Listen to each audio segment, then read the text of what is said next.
ડિંડોલીના નવાગામ વિસ્તારમાં ત્રિપાઠી હોસ્પિટલની નજીક રાત્રિના સમયે હુમલો થયો. રામ બચ્ચન મૌર્ય નામના વ્યક્તિ અને તેમના પિતરાઈ ભાઈ અભિષેક મૌર્ય પર ચપ્પુ વડે ઘાતકી હુમલો કરાયો. હુમલામાં રામ બચ્ચન મૌર્યને ગંભીર ઇજા થતાં તેમનું ઘટના સ્થળે જ મોત થયું, જ્યારે અભિષેકને ગંભીર ઇજાઓ સાથે સારવાર માટે તાત્કાલિક હોસ્પિટલ ખસેડવામાં આવ્યા. આ કેસમાં ડિંડોલી પોલીસે પિતા સુનિલ ભોલા ચૌધરી અને પુત્ર કુંદન સુનિલની ચૌધરીની ધરપકડ કરી છે. Bureau report Sunil Ganjawala. સુરત શહેરના ડિંડોલી પોલીસ સ્ટેશન વિસ્તારમાં ગઈ શનિવારની રાતના એક બનાવ બન્યો હતો. આ બનાવમાં જે ભોગ બનનાર છે એમની હત્યા થઈ હતી, જેને લઈ પોલીસે હત્યાનો ગુનો નોંધી અને આગળની કાર્યવાહી હાથ ધરી હતી. પોલીસે તત્કાલ કાર્યવાહી કરી અને બે વ્યક્તિઓ, એકનું નામ સુનિલ ચૌધરી અને એકનું નામ કુંદન સુનિલ ચૌધરી, આ બંને બાપ દીકરા છે. આ બંને જે આમાં કેસમાં આરોપી છે બંનેની ધરપકડ કરી છે અને આગળની કાર્યવાહી અત્યારે ચાલુ છે. શા માટે હત્યા કરવામાં આવી હતી?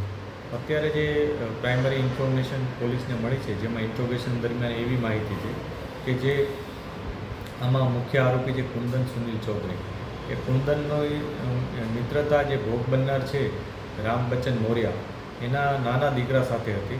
અને મિત્રતામાં જ્યારે રામ બચ્ચન મૌર્યાએ એમને ના પાડી પોતાના નાના દીકરાને કે તારે આ વ્યક્તિ સાથે કુંદન સાથે વાતચીત નહીં કરવી, એ વ્યવસ્થિત વ્યક્તિ નથી, જે બાબતને લઈ અને એના નાના દીકરાએ કુંદનને જાણ કરી દીધી હતી.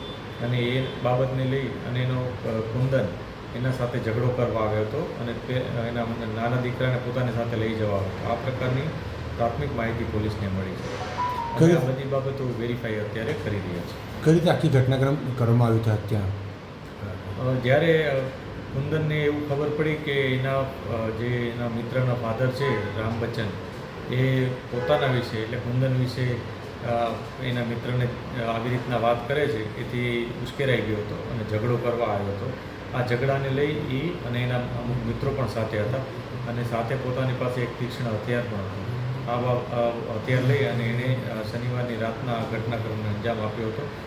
ત્યાં ઝઘડો કરી નાખ્યો હતો અને હત્યા નિપજાવી હતી. આરોપી વિરુદ્ધ કોઈ ગુનાહિત ઇતિહાસ? જે આરોપી છે કુંદન અને સુનિલ એ એના ફાધર છે. કુંદન પોતે અગાઉ BNS 115 મુજબના કેસમાં દોષી આરોપી તરીકે હતો. એના ઉપર પોલીસે એ વખતે કાર્યવાહી કરી હતી. Okay sir.